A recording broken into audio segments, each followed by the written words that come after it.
Mis queridos amigos, con el gusto de saludarlos. El día de hoy, viernes 13 de mayo, qué rápido se está yendo el año.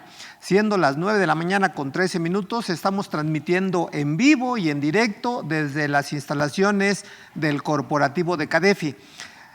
Su servidor, contador público y maestro en Derecho Fiscal, José Antonio González Castro, les doy la más cordial bienvenida a este evento que sugerí para ustedes, donde lo denominé temas selectos en materia fiscal de alto impacto.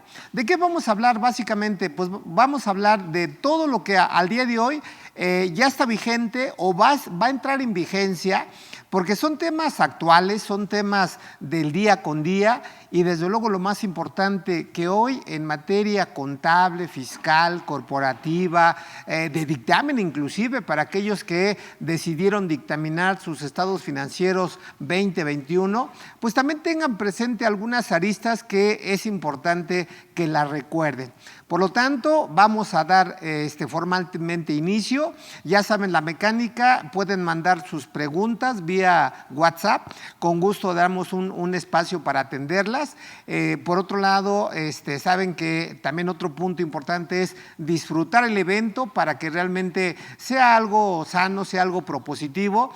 Y ya saben que yo en la medida de lo posible voy a sugerirles todos los fundamentos, disposiciones y bueno, pues trataré de hacer lo más pronto posible, que sea algo ejemplar para ustedes. El material ya está abierto en mi computadora, simplemente ahorita va a aparecer en su pantalla y como les decía, acérquense un cafecito, un tecito, una agüita para que lo disfruten, o mejor dicho, lo disfrutemos de manera puntual. Ya creo que muchos nos conocemos y los que no tengamos el placer de conocernos, les reitero, mi nombre, José Antonio González Castro, contador público, máster en Derecho Fiscal y bueno, pues ya con una trayectoria de muchos años, de muchos ayeres, en donde prácticamente, como se diría coloquialmente, yo vi crecer a CADEFI y CADEFI me vio crecer a mí desde ya muchos ayeres, desde el jardín, ustedes se acordarán, y bueno, pues con una experiencia y con el gusto de compartir con ustedes, en donde yo me recuerdo hace también ya varios años, que cuando hice mi tesina como contador, una frase que siempre cuando puedo la saco a colación y la frase es: hay que ser generoso con nuestros conocimientos. Y creo que la prueba va a ser el día de hoy. Entonces, sin mayor preámbulo, acomódense, disfruten, espero que no se duerman y si se duermen me dicen para no hacerles mucho ruido. Y bueno, pues vamos a comenzar, ¿de acuerdo? El tema que nos ocupa, insisto, análisis de temas selectos en materia fiscal de alto impacto. ¿Qué es lo que vamos a platicar? Que debo decirles que por ahí les tengo una grata sorpresa, donde va a estar haciendo algunos comentarios un gran amigo de la capacitadora, un gran amigo personal y desde luego, como siempre le he dicho, un gentleman en materia fiscal. Ya creo que ya saben a quién me refiero. Pero bueno, al rato viene la sorpresa. Entonces, ¿de qué vamos a hablar, amigos? Y más que nada por los tiempos, por los periodos, por los plazos que debemos de tener muy presente.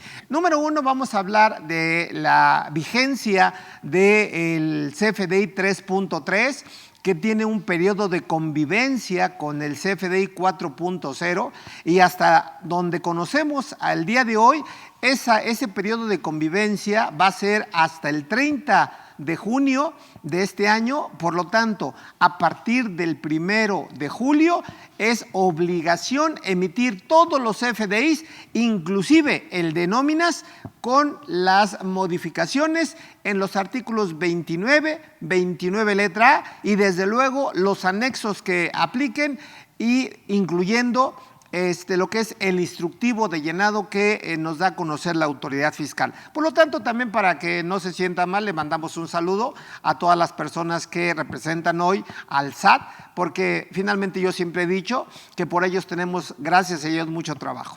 El segundo tema que vamos a abordar, también siguiendo con la mecánica de los CFDIs, en donde vamos a retomar algunas ideas generales de lo que es el CFDI de traslado con carta aporte. donde ustedes recordarán que para este año se adicionaron 4 reglas misceláneas de manera particular, en donde en general hay 12 reglas misceláneas, de la 2771 a la 27712, donde la última que acabo de mencionar simplemente señala en qué momento estamos en presencia de un tramo local que pueden inclusive considerar hasta 12 kilómetros de longitud para efectos de no emitir la carta aporte. Y lo menciono todo esto porque a un servidor le han hecho llegar muchas dudas, muchas inquietudes. De hecho, ayer atendí todavía una consulta de uno de los suscriptores de CADEFI, donde mencionaba de manera grosso modo de que la Secretaría de Comunicaciones y Transportes le quería cancelar el permiso como autotransporte de carga federal, argumentando que tenía la obligación de facturar los traslados. Y desde luego eso a todas luces no es del todo correcto,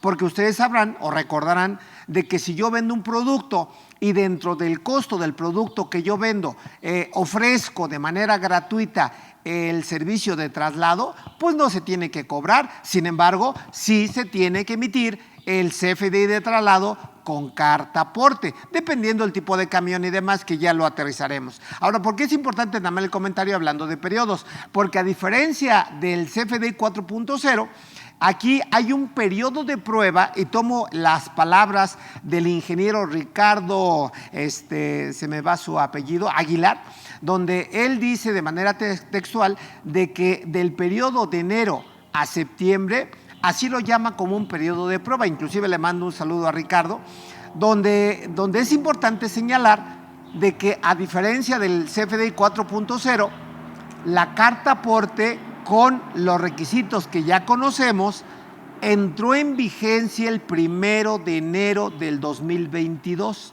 Y ese periodo de prueba es que, de acuerdo a un artículo transitorio que ya citaremos, de acuerdo, que por cierto tuvo una ampliación del plazo, puede emitir la carta aporte con algunos errores o con no con toda la información que requiere la carta aporte, o con falta de algunos requisitos, y se da por cumplido la emisión del CFDI correspondiente. Y lo menciono de manera puntual, periodo a prueba, porque a partir del 1 de octubre, si no hay cambios, de acuerdo, que también en palabras de Ricardo decía, no podemos de ser aventurados decir que ya es el plazo definitivo, porque la autoridad puede inclusive extender o ampliar dichos plazos. Pero al día de hoy es a partir CFDI 4.0, 1 de julio, con requisitos obligatorios, y el 1 de octubre, carta aporte con la totalidad de los requisitos que establecen las disposiciones que acabo de mencionar. También veremos, amigos, y esto es a sugerencia de un amigo, de un cliente, la mecánica de pagos provisionales, donde veremos la nueva plataforma que ya nos habilitó el SAT, donde ya viene información precargada, que ya no se puede modificar esa información y que, de ser necesario, tendría que presentar declaración complementaria, ya sea del 2021 o del 2020. Y lo menciono también porque, si relaciono los temas anteriores y la autoridad lo está haciendo así, está mandando diferencias de ICR en comparación con los CFDIs emitidos. Un ejemplo, la autoridad me dice, oye contador, oye autoridad, oye empresa, yo veo que tú emitiste, por decir un ejemplo al azar, CFDIs por 2.200.000 y tú hiciste pagos provisionales sobre ingresos nominales de 2.100.000, entonces me faltan 100.000 que me declares. Entonces ustedes sabrán, al igual que un servidor, de que eso sí se puede aclarar. ¿Por qué razón? Porque la autoridad está tomando la totalidad de los CFDIs, pero para efectos de ingresos nominales, si un CFDI, que es el caso que les platico, yo vendí un activo fijo, el precio de venta no en todos los casos es un ingreso acumulable. ¿Por qué razón? Porque puedo determinar una ganancia o una pérdida en enajenación de activos fijos. ¿Están de acuerdo? Luego, entonces, yo tengo que hacer la aclaración correspondiente. Y en esos términos, amigos, aunque no es el tema, vienen determinación de diferencias en materia de IVA. Por lo tanto, les voy a recordar una regla que, si no mal recuerdo, es la regla 27139, donde me da la opción de poner de forma anticipada cómo me van a pagar mis clientes y, desde luego, la forma de pago como si estuviera cobrado en una sola exhibición. Y eso implica que si yo no cobro en el mismo mes, ese CFDI se debe de cancelar. Entonces vamos a retomar la mecánica un poquito también a grosso modo de los pagos provisionales.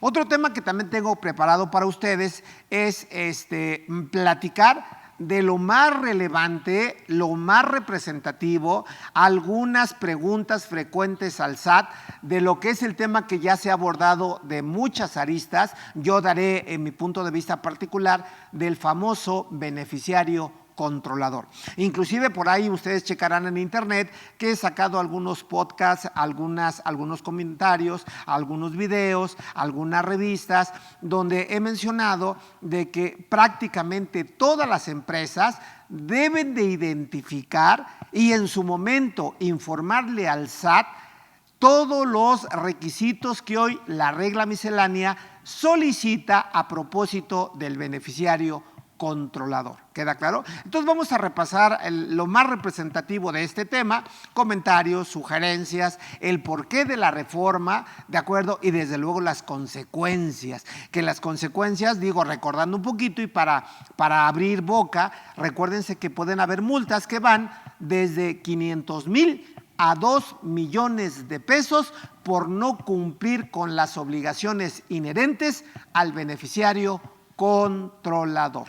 Dicho eso, también otro tema que vamos a platicar y también es a sugerencia de un cliente es cómo se debe de timbrar cuando hago operaciones a través de un concepto llamado factoraje financiero. Estoy citando nada más como a título de ejemplo el artículo 1, letra C de la ley del IVA y desde luego todo lo que tenga que ver con los CFDIs, que ustedes se asombrarán, que hablando, por ejemplo, de ese intermediario, permítanme decirlo de esa manera, que es el factor o la empresa de factoraje, estamos hablando que pueden haber CFDIs en una misma operación de 6 a 8 CFDIs.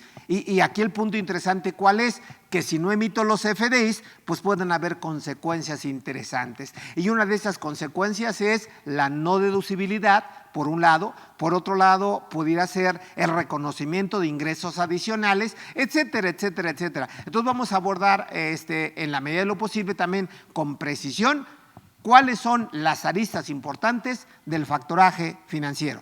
Desde luego hablando del IVA y hablando de los CFDIs. Y el último tema que les tengo preparado, espero que todo esto sea de su agrado, es algunas también precisiones de lo que es el dictamen fiscal. Que hablando de plazos, hay plazos diferentes para el 2021, dictamen que van a presentar hoy 2022, y desde luego hablar del dictamen 2022 que se va a presentar en 2023. No hay que olvidar que hay una reforma al artículo 32, letra A del Código, donde para este año, si tú eres una persona moral con ingresos arriba de 1,650 millones de pesos, estás obligada a dictaminar estados financieros y a partir de ahí, que esa es la parte que yo quiero platicarles, a partir de ahí las obligaciones adicionales que surgen a propósito del dictamen. Y si alguien me pregunta, contador, me han dicho que yo sé que también puedo presentar el dictamen de manera opcional, desde luego que sí, pero ¿cuál es un punto que tuvieron que haber hecho ya al día de hoy?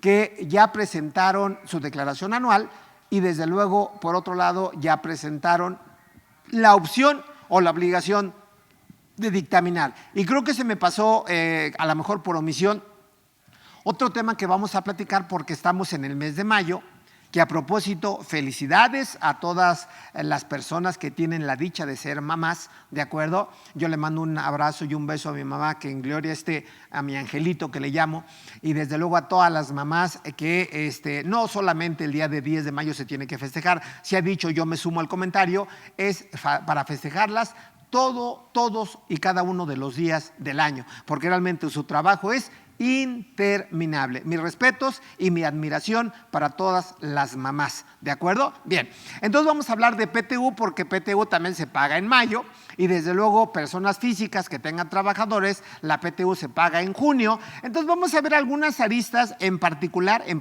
con casos prácticos para que quede muy claro y en donde hay diferencias de PTU que hay dos posturas. Si yo por los topes que hoy viene en la reforma laboral del 23 de abril del año próximo pasado, si yo estoy topado como trabajador de PTU, la pregunta que se hace uno muchas veces, oye, ¿y la diferencia se deja como PTU para el próximo año o se ajusta o no se paga o lo más importante, ¿presento o no declaración complementaria? Hoy por hoy muchas cosas que vamos a estar hablando ya vienen reflejadas en la declaración anual del año pasado, ¿de acuerdo? Pero bueno, pues siéntanse a gusto, esperemos que al igual que yo disfrutemos el evento y bueno, vamos a empezar abriendo boca con una pregunta.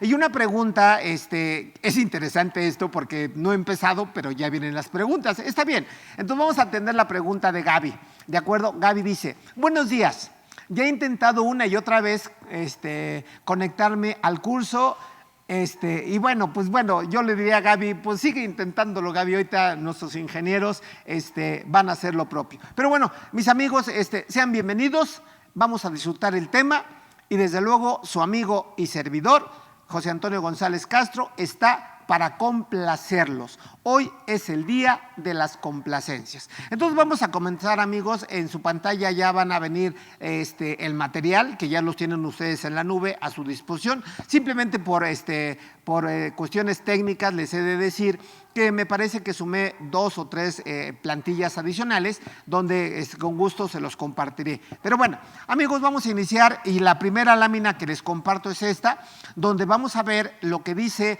el artículo transitorio a propósito de lo que es la vigencia del CFDI versión 4.0. Y me refiero al artículo 17º transitorio que salió publicado en la segunda modificación de la resolución miscelánea, publicada el día 9 de marzo del 2022. Ahora, ¿por qué menciono este fundamento? Porque siempre es importante tener la fuente. Ahora, ¿en qué radica precisamente este artículo transitorio? Me voy a permitir parafrasear algunas ideas y a partir de ahí los comentarios pertinentes. Bueno, dice, para efectos de los artículos 29 y 29 letra A, que es donde viene precisamente, por un lado, la obligación de emitir CFDI y por otro lado, los requisitos del CFDI. Dice, los contribuyentes obligados a expedir CFDI podrán optar, es donde viene la opción, emitirlos con la versión 3.3, ¿de acuerdo? Asimismo, con los complementos correspondientes durante el periodo comprendido del 1 de enero al 30 de junio del 2022.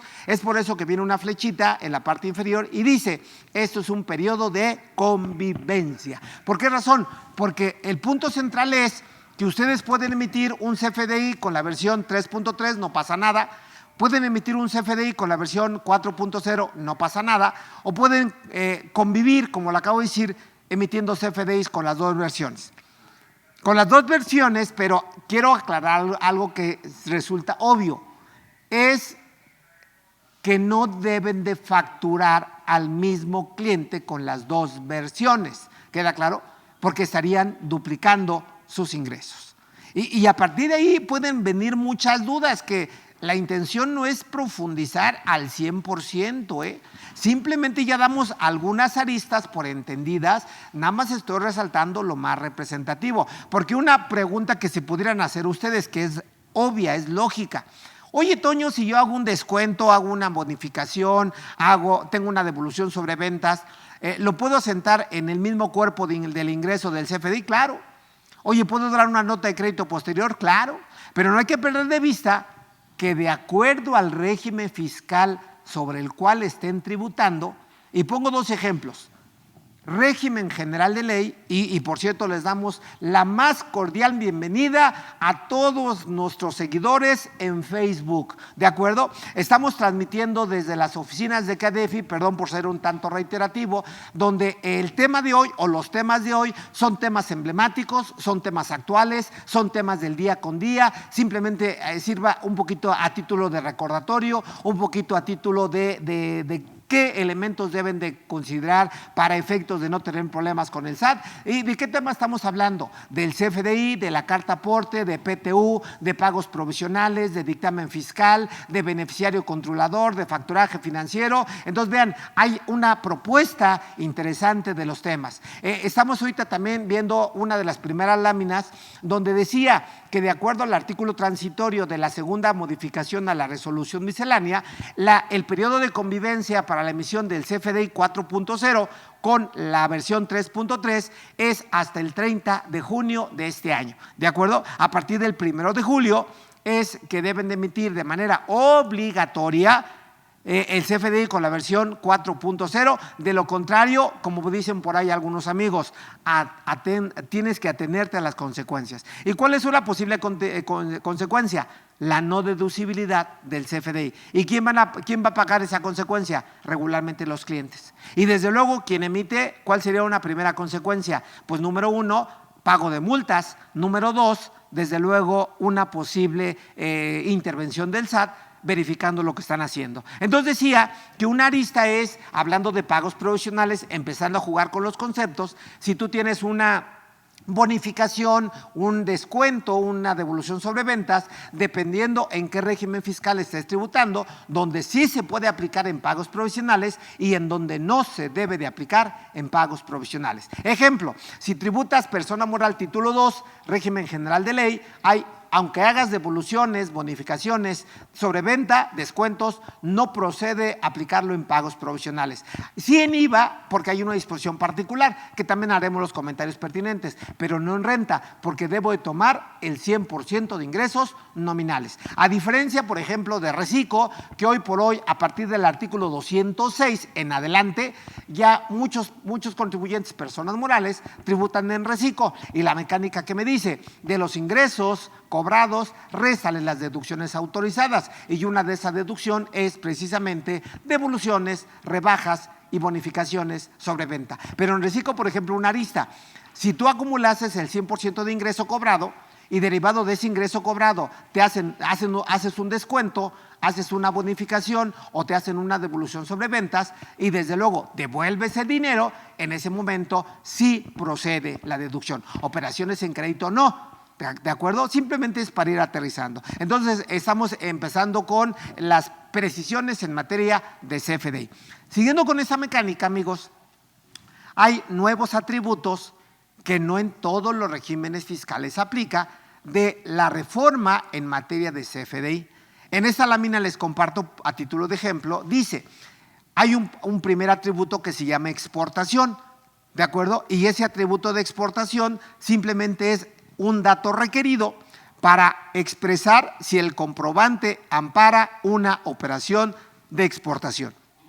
Y es donde ustedes tienen que ir valorando si es una exportación definitiva, si es una exportación temporal, si es una exportación a título gratuito, ¿de acuerdo? Si es una exportación que no configure enajenación, que lo último que estoy diciendo es una reforma al primer párrafo del artículo 29 del Código, donde me dice de manera puntual de que si tú exportas y no hay enajenación o es a título gratuito, aún así se tiene que emitir el CFDI correspondiente. Y debo de poner precisamente esta clave que se llama exportación, este atributo.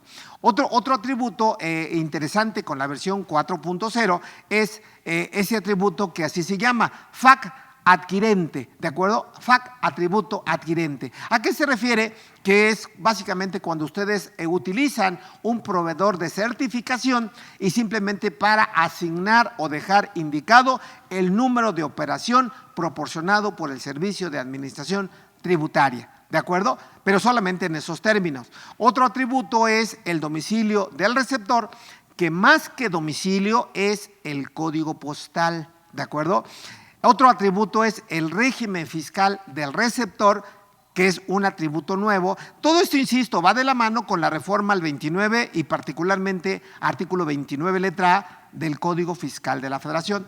Y otro atributo es precisamente el objeto del impuesto. Esto me llama especialmente la atención porque con este atributo es donde vamos a indicar, vean nada más cómo se abre la posibilidad, y ahorita sí ya viene una primera pregunta o dos que vamos a atender, es donde se abre la posibilidad de llevar una contabilidad sana, una contabilidad transparente, una contabilidad en apego a las normas de información financiera, una contabilidad que realmente refleje las obligaciones del contribuyente, y dentro de esas obligaciones es donde entra mi comentario. Vean, cuando yo hablo del objeto del impuesto, no se asombren amigos, no se asombren que el CFDI les puede preguntar lo siguiente, y digo les puede preguntar si caen en los supuestos. Número 1, ¿eres objeto del impuesto hablando del IVA? Ustedes le van a poner sí o no.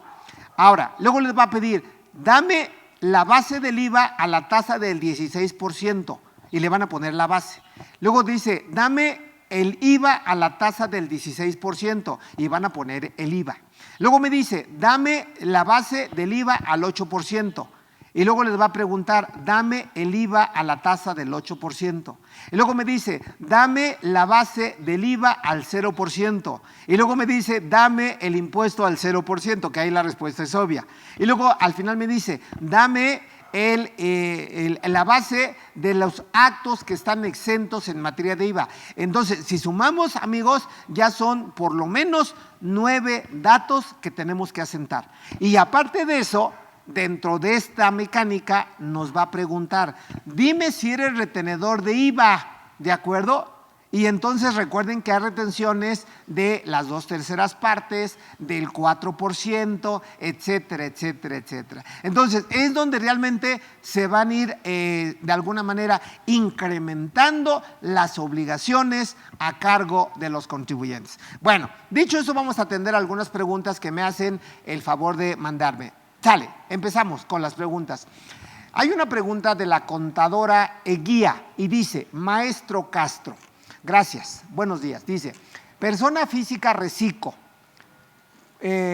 como rebase, yo creo que quiso decir cuándo, pero bueno, sugiero que se den el tiempo para escribir bien, Dice, cuando rebase los 3.5 millones de pesos, los ingresos y por este motivo deba dejar de tributar como reciclo y devolverse a enero vía complementarias acreditando los pagos que realizó en reciclo, ¿se debe de pagar actualización y recargos? Buena pregunta, contadora y guía. No, bueno, no sé si es contadora o contador, pero bueno, a los dos les mando saludos.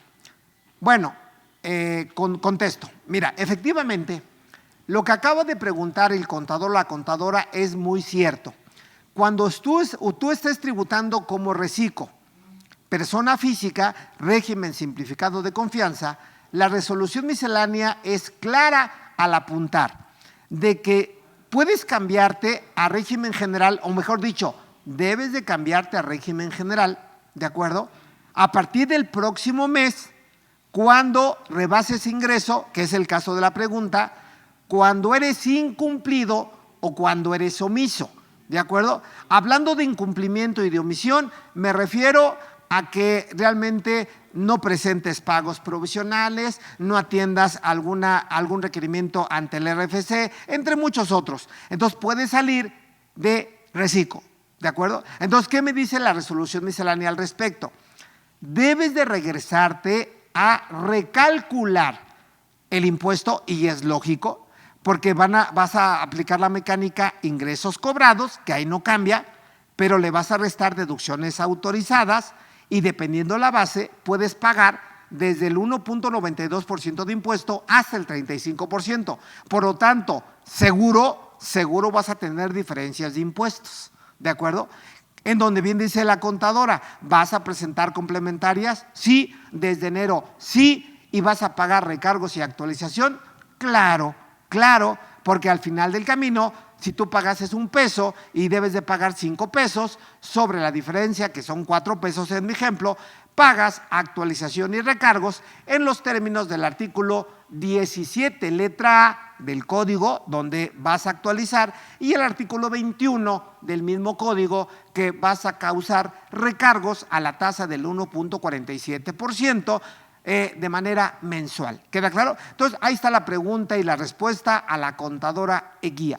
Vámonos con otra pregunta, ¿de acuerdo?, que creo que siguen preguntando la misma persona y dice, maestro, si le puedes subir tantito, ingeniero, dice, maestro, en personas físicas la acreditación, a ver, ya está, ya. Dice, la acreditación de la PTU, me encanta cómo escriben, desde luego, me encanta, porque no se llama acreditación, se llama